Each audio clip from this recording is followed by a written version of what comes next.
Good evening, everybody. Welcome back to Spirits and Ghost Stories. I'm your host, Carly Bird. And I'm Thomas Aarons. Week 53. Now, you guys might be thinking that's a little weird because I think week 51 was the last episode we listened to. You are correct. What we're doing is a massive special for our 1 year anniversary sort of deal. I know we're late, but for basically our 52nd episode. So to be able to have time to do that episode, we're launching this episode first. So yeah, we're doing week 53 before week 52 because nothing about what we've done with this makes sense. So why?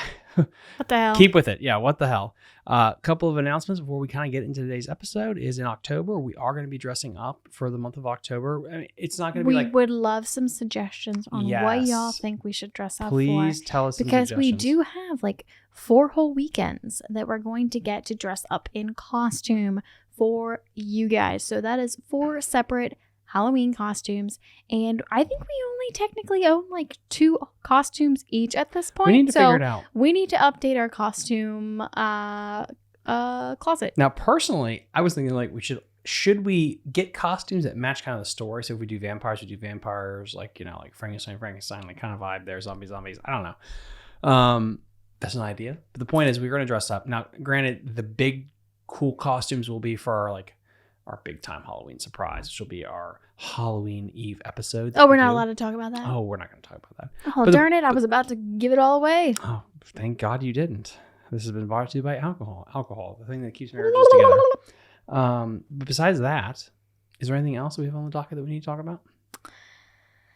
Oh, yes. The mural. We're going to adjust some this and a little bit of decorations. This will be part of week 54, I think it is. Heads up, y'all. Some changes are coming to the mural. We're getting a new table, I think. The mural. Right, so the decorations are going to change a lot. Don't ask me exactly how they're going to change quite yet. But as soon as we know what size table we're purchasing, we will know how much to change the Absolutely. And I'm excited about that. I'm excited about actually decorating our entire house for Halloween this year. Because usually I don't really do decorations like at all. I think it's a lot of work to put up and to take down, and we don't have a lot of room for storage. But I am actually planning on purchasing some Halloween decorations this year, and I am psyched. I'm very psyched too, because this is a year. This has basically been a year with this mural. I know, it's time. And by the way, like, I've seen some other podcasts and whatever, and people are trying to do this, and like, I know we don't have like the Joe Rogan following, but the point is like we have a banging studio setup. I know. Like, when it's so funny. I know, it's crazy. When we started this, we had no idea. Like, we went so over the top. When you see other people and like, oh shit, like, no. And we thought that we needed legit. all of this to get started. Like, we literally did. We were like, oh no, it needs to be visually, pleasant and all of this stuff. And we know that at the end of the day, podcasting is all about listening. But when you check us out on our YouTube channel, which you should, you will be able to see like the lighting that we put down. Like, we went all out, and there's more than you can even see right now, because usually when we first started, we had 3 cameras set up. So we had a corner, and then the background mural. And so, to kind of tater on that, we are going to go back to the 3 camera setup for Halloween. So basically, I felt like at least we did pretty much the Halloween gauntlet with 3 cameras. I'm like, we've got the backlit, like. Oh, don't tell them that. Like, if you want to, everybody knows, they've seen it. Well, for our new listeners, Carly, if you want to know that, stay tuned for new episodes, or go back and watch all of our trash episodes, because you can see the 3 cameras there. Actually, never mind. Don't do that. Don't do that. Probably be bad. We'll lose our following. You're very correct about that. But the point is, like, okay, why do you need a studio? I get asked on my other channel, Fishing the DMV, like, why do you need a studio? Like, partially, like, you feel more professional and you, I think, perform better.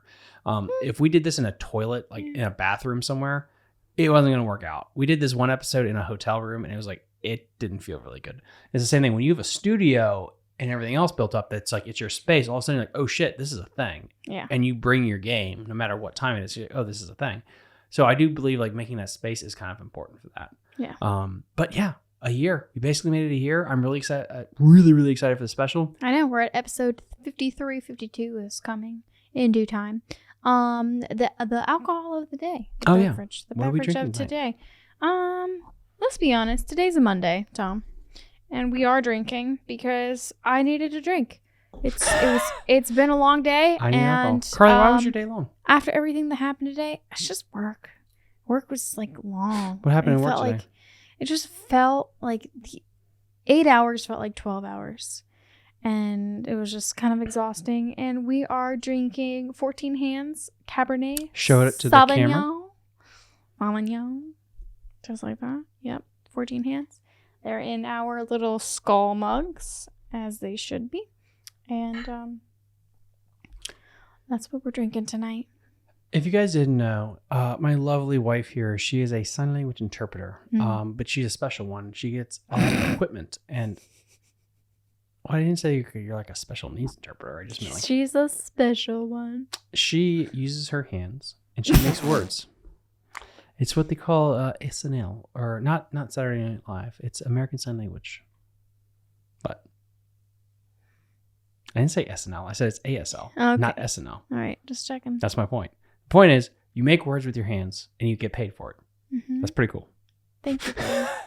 And she gets to like hear on really cool calls. She gets to like listen to like law cases and detectives and like prisoners getting conjugal visits. It's an ordeal, but she has to be very passionate and act it out, which is awesome to hear through the walls. It's exhausting sometimes. And Tom was like, it's really hard to like adjust your microphone because some days you talk loud and some days you talk quiet. And I told him today, I was like, literally, after all the talking I did today, my throat literally hurts.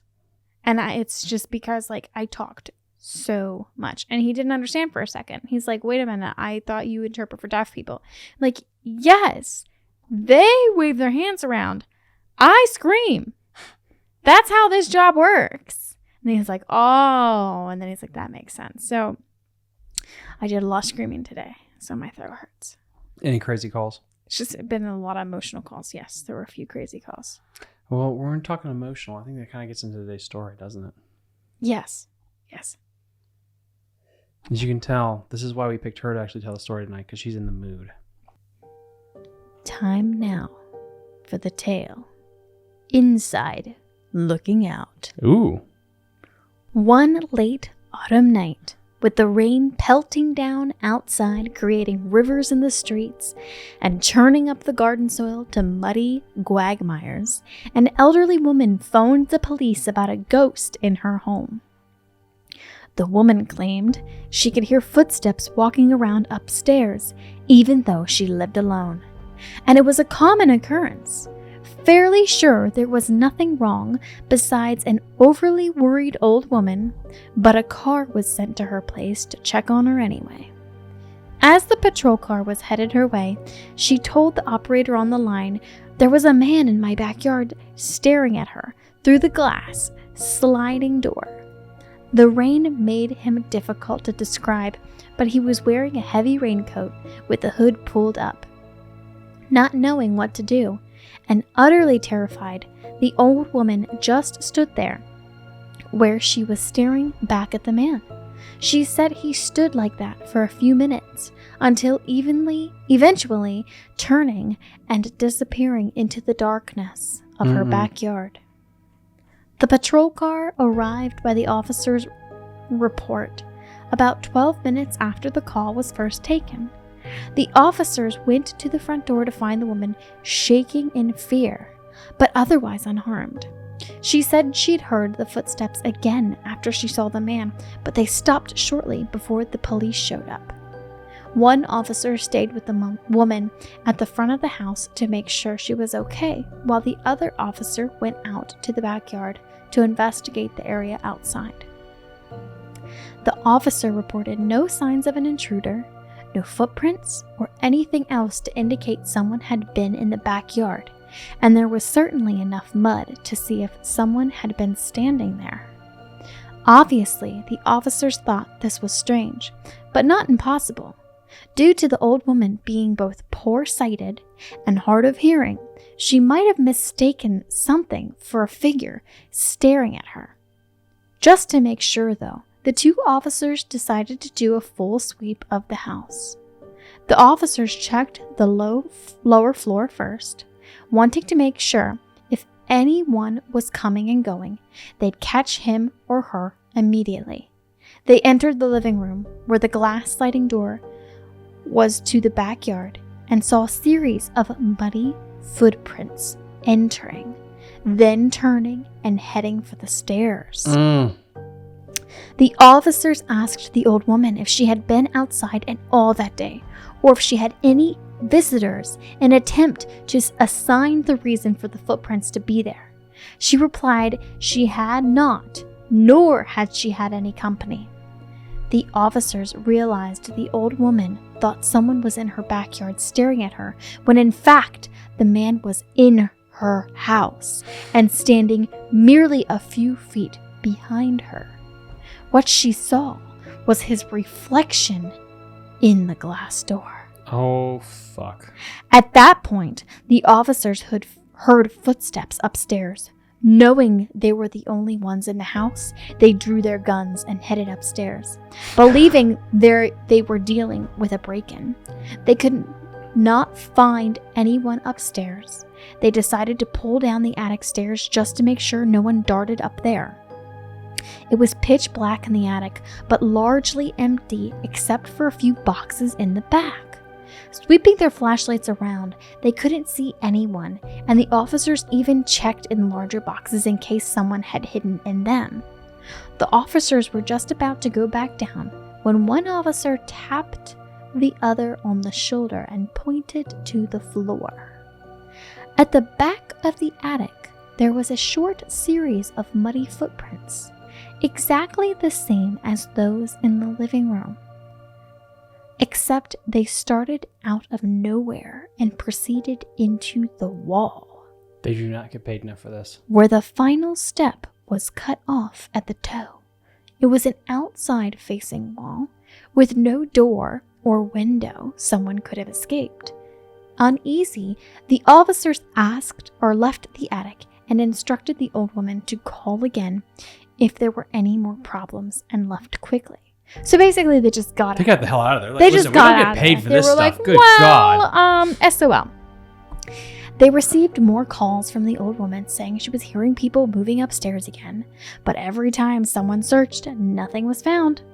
After a few years later, her family moved the old woman to a home, but the new family who moved in never reported a problem. Was the haunting the house or the old woman? No one knows, but to this day, the officers involved say it was the most unnerving thing they have ever investigated. And that was the tale. Inside, looking out. I feel like this is a comment on our cops. It's like, I love how like they hear a noise and there could be a ghost and they just draw their guns. It's just like a cabinet moves like, They clearly hear a voice. They clearly see footsteps. But what are they going to do? Oh, well, we didn't find anybody, so we're just out of here. No! Why would you leave that poor old woman? What if she died? Then they would feel so responsible, or they should feel so responsible. Do you remember The Conjuring 2? Yes. In Britain? And like the cops came in and they saw this chair like move and And they're they like, just and left. we're out. And like, They're okay, like, you need a peace priest. out. You need a priest by. This We are not within our This jurisdiction. is not within our jurisdiction. We are not dealing with this today. That's Nope. how I felt there. Yeah, That poor that's woman. true. And like the fact is like, could you believe it? Like she's probably telling her family, there's a person in here. It's like, okay, grandma, it's okay. Right. And it's like, no, there's somebody here. It's like, it's okay, Linda. Like we get it. There's crazy people here. I was thinking Martha May. I love you, All Mom. right, Martha May. And then you put her in the house. But the problem is, Billy Joe. what if it's not the house, like they said? It's the woman. She's haunted. Yeah. Which is very possible. Crazy thoughts. What if she has Alzheimer's, so she forgets things, Oh, yeah. and she murdered her husband and put her husband in like the walls, but then she has Alzheimer's, so she forgot, Yeah. and so she's actually being haunted by her husband. Right. Her husband's ghost is haunting her because she murdered him. I'm just saying, like, if we have But to she like doesn't even throw, remember. it's either that or what she plays with a Ouija board. Oh, yeah. I definitely thought of a Ouija board right away. I was like, oh, this woman played with a Ouija board back in the day. And that ghost was possessing her body for a while. She didn't even know it because they were just hibernating in there. Mhm. Now that she's older and weaker mentally, it's taken over. Possibly, yeah. Yeah.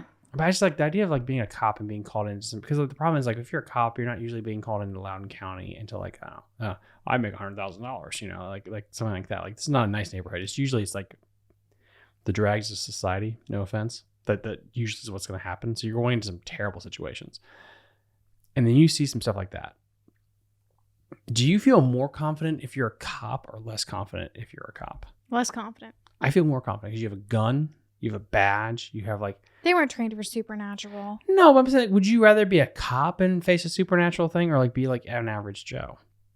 Probably cop.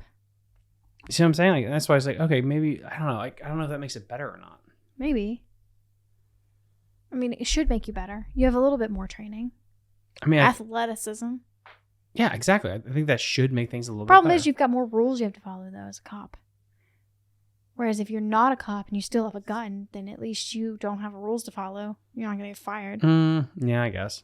I mean, I guess that makes sense. But that was a really good story. That was really, really good story. Do you have a scary story for us? I do. Time now for scary stuff in the news. Ooh. So, in today's scary things in the news, I can get it up here for you guys to all see it. This is an absolute banger that I found. There we go. Call of the Cryptid. So, update. Can I read it? Go for it. Call of the Cryptid update. Bear Lake Monster of Utah, Idaho. What? Tell me more. Well, read it. Well, I can't read it that far away. Okay, well, I will read it then. I just wanted to read the okay. title. Make sure when your wife drinks wine, you bring water. That's been a safety tip by Thomas Ahrens. Wow. So, the Call of the Cryptid is happy to take another look at the Bear Lake Monster. The history of Bear Lake monsters spans over 100 years, which really only makes the specific myth somewhat old. The legend does not appear to stem from thousands of years ago or a time when prehistoric people might have seen a large creature. Those who believe in it now think the animal has the general head shape of a sea monster and it's not considered a land dweller. The Bear Lake Monster is reportedly serpentine in appearance, but one wonders if people might mistake an alligator for a cryptid-like monster. The question is, can alligators actually live in places like Idaho or Utah? So what they're thinking is it's some kind of alligator-like creature that is this creature that lives in the Bear Lake. Many have claimed to see the monster on the lake, but it is not like these surplus of good pictures of it out there. Yes, people can be lying. Yeah, no kidding. No shit, right? But I do want to entertain the possibility that something could exist out on Bear Lake. And yes, I want to examine the alligator possibility. And that's really interesting. Like, could it be actually an alligator that's doing this? Who knows? Like, alligators can get pretty freaking Alligators big. Are freaking creepy, too. But when you see them walk, they're like dinosaurs. They are. But it's like, you should probably know that what you're looking at right now is actually an alligator and not like a sea monster or something like that. But again, I guess if you're drunk or you're not used to seeing something like that, it could make sense that you would maybe, I don't know. Can you actually mistake an alligator for a sea monster? What do you think? I feel like if I saw an alligator in the water and he was moving in a serpentine fashion, I would literally think it was a giant snake. Yeah, that's what I think too. Not necessarily a sea monster. And I probably wouldn't think an alligator if I was out in Utah. Well, it actually continues, believe it or not. To where? Well, I'll show you. Unlike the Loch Ness Monster, aka Nessie, it doesn't seem like there's any especially famous images of the Bear Lake Monster. On that note, feel free to snap a picture while at Bear Lake trip with your family. Maybe you'll accidentally capture the monster itself. Also keep in mind, some claims of the creature actually maraud along the shoreline, so one could conceivably see it without binoculars. So the idea of this thing here, it is right here. Looks like an alligator. It looks like an alligator, which is very interesting. And then Bear Lake Monster Documentaries, a spooky movie of some news. Still hungry for more Bear Lake Monster stuff? You can check out the documentary right here, which is this right here. And we're going to look at this real quick. Don't get us canceled.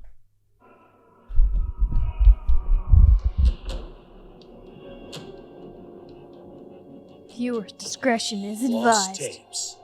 Bear Lake Monster. The Bear Lake Monster is a typical lake monster, large. It's huge.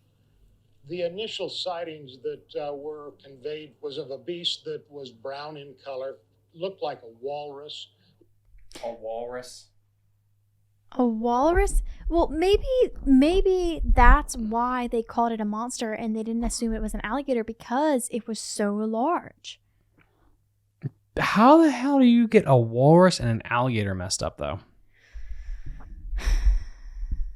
That's a great question.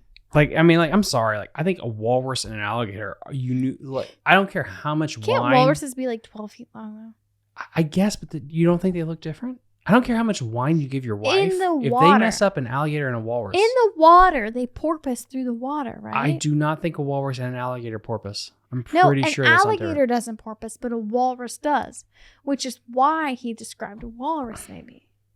I don't know. Keep listening. Without tusks, or an alligator, had a lot of teeth, and it could have been up to 40 feet long. In terms of the description, part of the thing that always comes out is that it's swimming very fast towards the individuals who are seeing it. Over and over again, we hear about it being very aggressive, keeping humans out, keeping other animals out.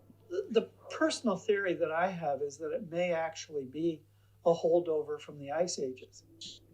I don't know. So it moves very fast. We're going to finish this video out, guys, by the way. It's only about 2 minutes long. It moves very fast. It porpoises in the water. Yeah. So you think... Sounds like Loch Ness. But you just said it wasn't that. You said it was a walrus. You think it was a walrus. No, I didn't. He said it was a walrus, and you kind of thought that was a plausible option. I said maybe he thought it was a walrus because it porpoised through the water. Okay. That's why I said that. Okay, then what do you think but it then is? he said it could have been 40 feet long. He did not say 40 feet long. Let me replay it. He did not say 40 feet. He said very big. Keeping humans out, keeping other animals out. The It was before that. personal theory that I have is that it may actually keep it over again, but it's swimming very fast towards the individuals Before that. who are seeing it. So, at the very beginning. And it could have been up to 40 feet long. In Told terms of you! description, You're right. part of the thing I was right. You were right. It was 40 feet long. He said it could have been up to 40 feet long. That's sorry. why I said that. You're right. I listen. I'm listening to If the you want your movie. wife to remember even more stuff, just give her some wine. I am listening to the movie. The personal theory that I have is that it may actually be a holdover from the Ice Ages. Were the fact that it would slowly move into shallow water along the shoreline, and individuals really wouldn't know it was there. And then all of a sudden, there'd be a giant splash, and this creature would jump up on shore and drag the poor individual or animal back into the lake. At Okay. this point in time, the monster would crunch and drown the particular item that it had in its mouth, and then let go. And as it floated lifelessly towards the bottom, it would pick it up and swallow it. Okay, AKA it's an alligator. It sounds a lot like an alligator. Sounds a lot like an alligator. I don't know about this 40-foot long walrus thing, but it sounds a lot like an alligator. And they said walrus, but then they keep showing this monster that looks exactly like an alligator. Mm-hmm. If you put an alligator and an eel together, it's an alligator. And then he's like, and it looks like a walrus? Okay. There's been a lot of times people said, well, do you think it's big enough to actually eat a human being? Well, people have got to remember that this was probably a reptile. And reptiles don't really differentiate that much between humans and moose or elk or a deer or a flock of birds. To them, they're one thing. That's food. Could it have eaten human beings? Certainly.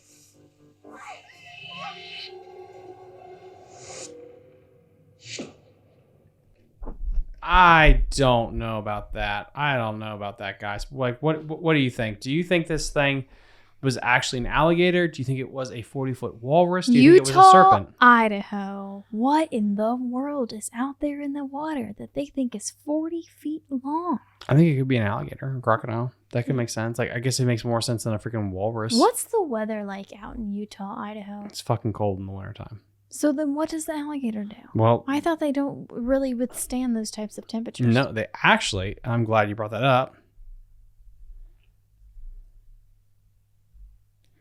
We're going to watch you Google. No, I'm just like... We're actually watching you right now, Googling. So, alligators in the winter can actually put their snout through the ice. And that's how they hibernate. Is they'll stick... What? Yeah, you didn't know this? I didn't know alligators hibernated. You see, I actually grew up with this guy called Steve Irwin. I And did so too. I love was, him. okay, I paid attention You're annoying. when there was a Steve Irwin. But the point is, an alligator, whoop, that's not a really good image. Let's go with this one right here. There we go, perfect. An alligator will actually stick its snout through the ice in the wintertime, so that way it can actually hibernate. And there's no picture right here with that image. Never mind. So we're just going to scoot in like that. Perfect. Scoot, scoot. Perfect. But anyway, so it'll let its mouth get frozen through the ice. But that way it can still breathe while it's hibernating. Because remember, it goes into like almost a suspended animation. So a hypothesis could be that it actually is An alligator. a reptile, an alligator, a crocodile, something like that. Maybe just one that survived a little bit of time, then it died. It's freaked some people out. And then kind of the rumor actually gets started. Wow. What do you think about that? That's crazy. I had no idea alligators hibernated. Yeah, I think it's a pretty cool story. Yeah. I really do. Thank you for sharing. But anyway, that right there, guys, is scary stuff in the news. Yeah. Week 53. Basically week 53 before week 52, but who's counting or cares about, going No one in a cares. linear style. Anyway, guys, thank you so much. Again, please like and subscribe to the channel. Please pass this on to your friends. If you could, please, in the Apple Podcast or Spotify, leave a review. It really helps us out with the algorithm. And we'll see you next time on Spirits and Ghost Stories. Bye.